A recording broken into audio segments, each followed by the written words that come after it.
Assalamualaikum warahmatullahi wabarakatuh.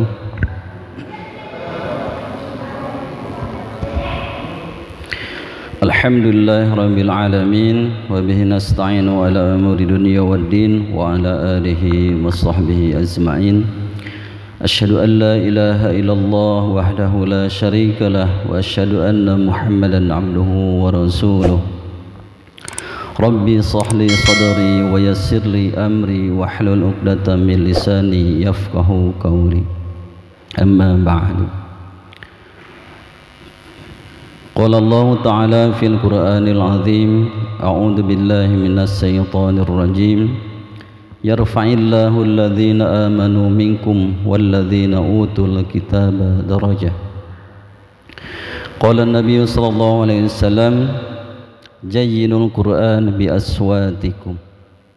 Sadaqallah wa sadaqa Rasulullah sallallahu alaihi wasallam. Alhamdulillah, di pagi ini kita masih diberi kenikmatan oleh Allah Subhanahu wa taala, masih diberi kesempatan untuk melaksanakan salat subuh berjamaah, masih diberi kesempatan oleh Allah Subhanahu wa taala untuk menghirup udara yang segar ini di pagi ini. Mungkin banyak di luar sana bangun tidur atau mungkin tidur tidak bangun lagi, ada gitu ya. Tapi alhamdulillah kita masih diberi kesempatan oleh Allah untuk terus belajar, untuk terus menuntut ilmu, karena dianjurkan oleh Rasulullah untuk menuntut ilmu, diwajibkan oleh Rasulullah untuk menuntut ilmu. Hadirin jamaah yang berbahagia, untuk materi ini yaitu tahsin Al-Quran. Sebetulnya jadwalnya harusnya Dr. Maman ya, karena mungkin beliau tidak bisa hadir. Akhirnya saya sebagai badal, sebagai pengganti. Yang mudah-mudahan walaupun sebagai pengganti ini ada barokahnya buat kita semua. Jamaah yang berbahagia, saya mengutip tadi sebuah hadis, Jayyinul Qur'an bi aswatikum. Bacalah Al-Quran yang sudah indah ini, yang sudah bagus ini, yang sudah sempurna ini, bi aswatikum, dengan suaramu yang baik, dengan suaramu yang bagus, dengan suaramu yang indah. Rasulullah menganjurkan kepada kita untuk memperbaiki bacaan kita. Jayyinul Quran bi aswatikum gitu. Ya. Dengan mempelajari kaidah ilmu tajwid, insyaallah bacaan kita akan lebih baik. Ya. Kalau sudah baik, insyaallah bacaan kita akan sesuai dengan sunnah Rasulullah sallallahu alaihi wasallam. Tanpa mempelajari ilmu tajwid, ya, mungkin sulit untuk memperbaiki bacaan kita. Mungkin sulit untuk memperindah bacaan kita, ya. Maka perlunya untuk mempelajari kaidah ilmu tajwid. Kita akan sama-sama di sini mempelajari kaidah ilmu tajwid. Kalau ada ya mungkin nanti ke depan ada ya pakaiin fokus ya. Jadi supaya ketahuan di sini mad apa, di sini mad apa, di sini mad apa gitu ya, insyaallah. Karena di sini tidak bawa Al-Quran ya. Tapi memang untuk mempelajari Al-Quran itu harus langsung dengan Al-Quran ya. Akan mengulas untuk materi tajwid yang sudah kita bahas, yaitu tentang qalqalah. Kemudian untuk materi ini adalah tentang hukum mim sukun ya. Sebelum ke materi mim sukun, kita akan mengulang tentang qalqalah. Mudah-mudahan masih ingat ya. Qalqalah itu terbagi kepada dua bagian yang disebut, yang pertama disebut qalqalah sughra, yang kedua adalah qalqalah kubra. Qalqalah sughra yaitu qalqalah yang matinya asri ya. Kemudian qalqalah kubra yaitu qalqalah yang matinya karena wakaf, karena di akhir ayat. Kemarin dicontohkan di dalam surat Al-Falaq ya. Di surat Al-Falaq di situ adalah huruf qalqalah kubro semuanya ya. Kita contohkan surat Al-Falaq di sini. Qul a'udzu birabbil falaq. Itu termasuk qalqalah kubro ya. Min syarri ma khalaq. Maka suara qalqalahnya, suara pantulannya maka betul-betul terdengar jelas karena di sini kubro besar ya qalqalahnya. Ya, itu cukup untuk mungkin murojaah huruf qalqalah. Kita langsung ke hukum mim sukun. Mim sukun terbagi kepada 3 bagian. Yang pertama adalah disebut idhar safawi, kedua idgham misli, ketiga adalah ikhfa safawi ya. Sekali lagi, hukum mim sukun terbagi kepada 3 bagian. Pertama idhar safawi, idgham misli, dan ketiga adalah ikhfa safawi. Kita akan uraikan satu persatu. Idhar safawi yaitu mim sukun menghadapi selain mim dan ba. Itu disebut idhar safawi. Lebih mudah ya. Idhar safawi ialah mim sukun menghadapi selain mim dan ba. Jadi keseluruhannya adalah idhar safawi. Yang kedua, mim sukun menghadapi huruf mim. Itu disebut idgham misli ya. Idgham misli yaitu mim sukun menghadapi huruf mim. Kemudian yang ketiga ikhfa safawi ya. Ikhfa safawi mim sukun menghadapi huruf ba. Itu cuma satu ya. Mim sukun menghadapi huruf ba. Jadi sisanya adalah idhar safawi. Kita contoh di sini mim sukun menghadapi selain mim dan ba. Di sini mim sukun menghadapi huruf ta ya. Di sini idhar safawi. Artinya idhar maka harus dijelaskan. Dijelaskan huruf mimnya. Contoh di sini adalah mim sukun menghadapi huruf ta. Wa antum ta'lamun ya. Wa antum, mim sukun menghadapi huruf ta. Di situ mim sukun menghadapi huruf ta maka disebut idhar safawi. Kemudian mim sukun menghadapi huruf ha. Alaihim hafidun ya. Tapi jangan terlalu ditekan juga. Alaihim hafidu, tidak ya, mengalir aja. Alaihim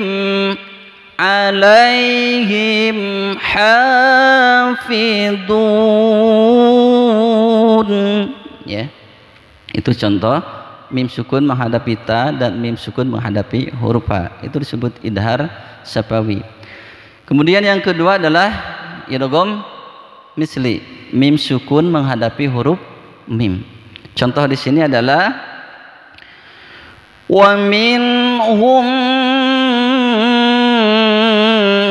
man yaqulu ya.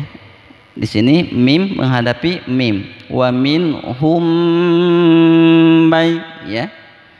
Ini di sini disebut idgham misli. Maka suara mim pertama dimasukkan ke mim kedua. Maka suaranya betul-betul mendengung.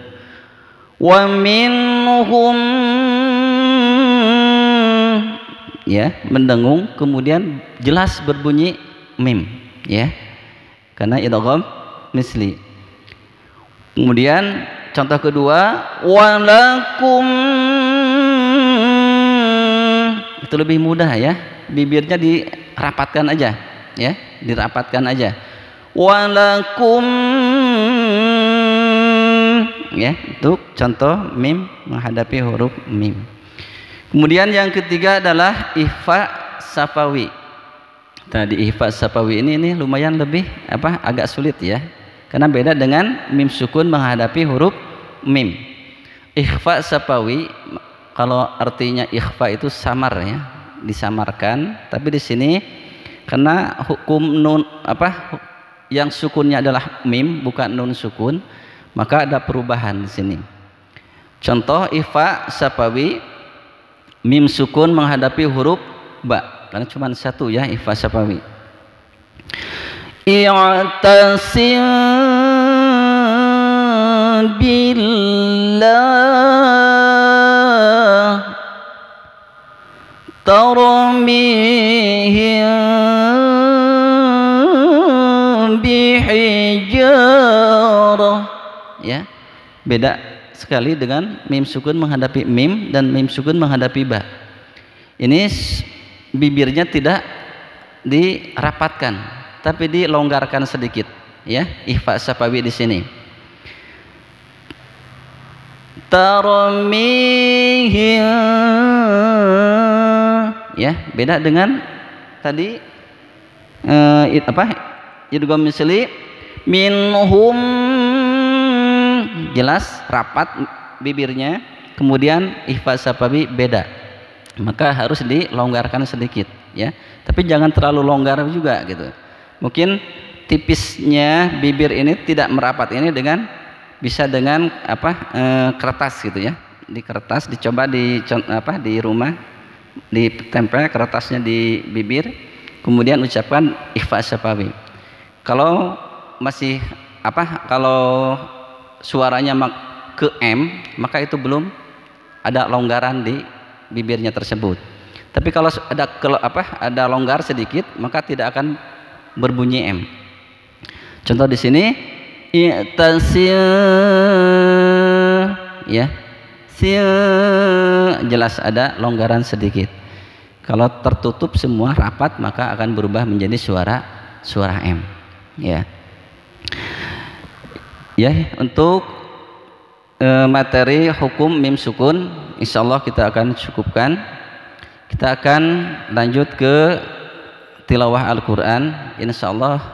Hari ini kita akan langsung ke surat Al-Lahab ya, karena di surat Al-Lahab biasanya gitu ya, mohon maaf, ada yang baca tidak sesuai dengan kaidah ilmu tajwid di surat Al-Lahab ini. Karena di surat Al-Lahab ada huruf-huruf yang harus ditahan dulu kemudian dipantulkan. Kita akan praktekkan di surat Al-Lahab. Kita sama-sama aja belajar di sini. Kita akan baca surat Al-Lahab sama-sama. A'udzu billahi minasy syaithanir rajim. Ya, coba. 1 2 3.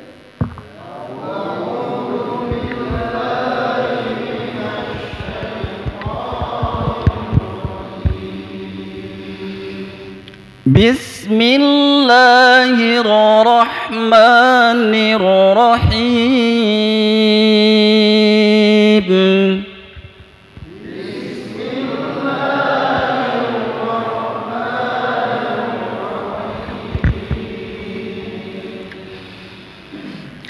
Tabbat yada abi lahabin wa tab.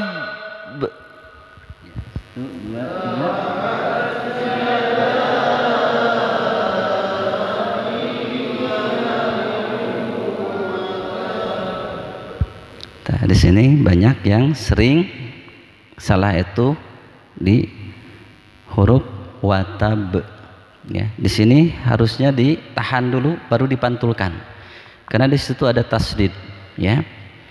Tabbat pertama juga yang sama ya, yang tabbat bukan tabat yada, tapi ada tahan dulu karena ba di sini adalah ada huruf, bukan huruf, ada tasdidnya, maka harus ditahan dulu.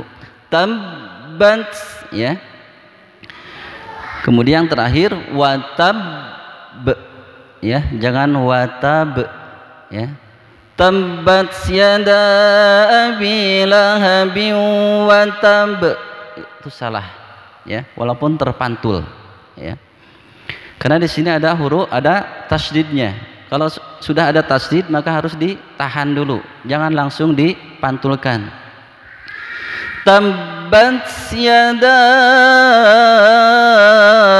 abi lahabin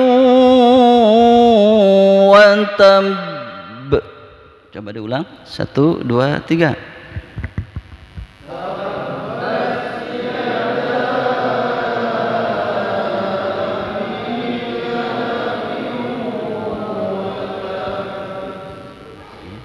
Dipantulkan aja, dipantulkan suaranya karena termasuk qalqalah kubro di sini. Wantab ya. Kalau tidak terpantulkan juga salah, tidak sesuai dengan kaidah ilmu tajwid. Dipantulkan aja. Tabat wantab ya. Coba diulang sekali lagi. 1, 2, 3.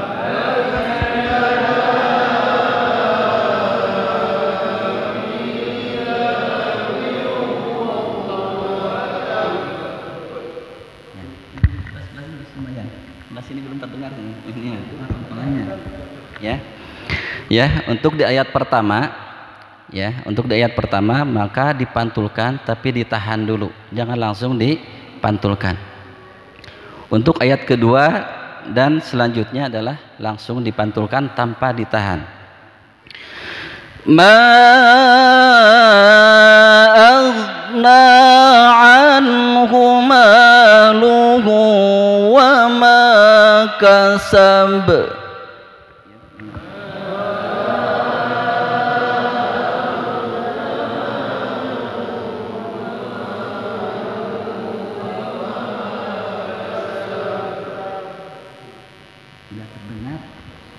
Coba dibiasakan ya. Kalau tidak dibiasakan tidak akan terbiasa terpantul gitu. Ya. Dibiasakan aja, pantulkan huruf-huruf qalqalah supaya kalau sudah terbiasa terpantul maka akan terpantul dengan sendirinya. Tapi kalau tidak dibiasakan ya tidak akan terpantul. Kalau tidak diusahakan terpantul gitu. Ya. Jangan malu lah. Ya, saya juga sama masih belajar, kita belajar sama-sama di sini ya. Mumpung ada gitu ya yang memberikan ilmu kepada kita semua gitu ya. Maka belajar ya diusahakan sesuai dengan kaidah ilmu tajwid ya. Coba diulang lagi ayat kedua, ma agna. 1, 2, 3.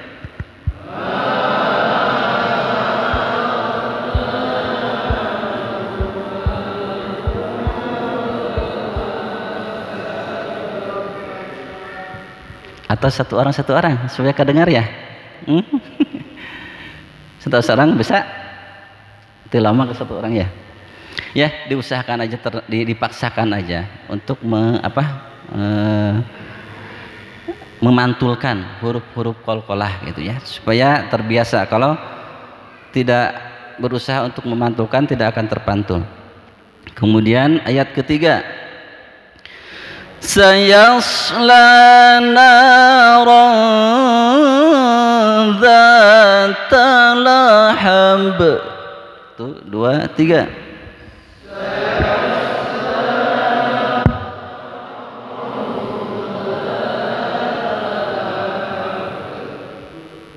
Mudah sebenarnya. Talahab itu tinggal mantulkan aja seperti itu ya. Talahab watab ya.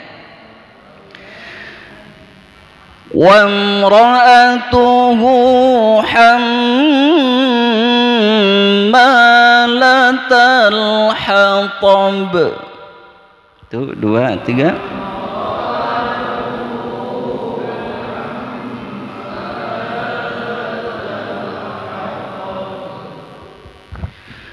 Fi jidha hablum min masad. 1, 2, 3.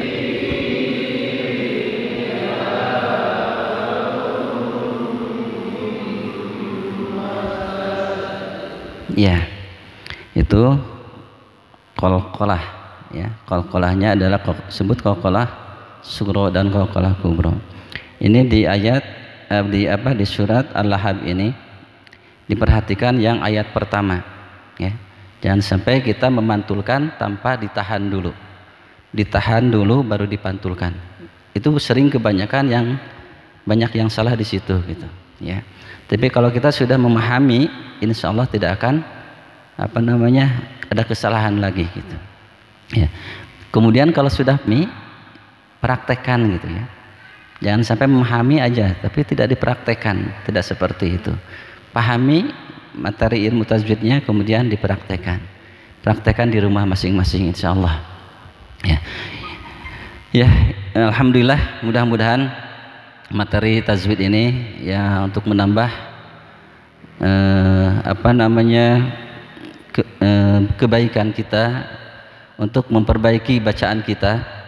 Karena kalau tidak berusaha untuk mempelajari kaidah ilmu tajwid, mungkin bacaan kita akan terus seperti itu gitu ya. Dengan mempelajari kaidah ilmu tajwid, mungkin mudah-mudahan bacaan kita akan lebih baik lagi insyaallah. Ya, itu aja untuk pertemuan kali ini. Mudah-mudahan apa yang saya sampaikan mudah-mudahan bermanfaat bagi jamaah sekalian, dan mudah-mudahan bisa dipraktekkan di rumah juga. Kalau misalnya di sini malu, maka praktekkanlah di rumah.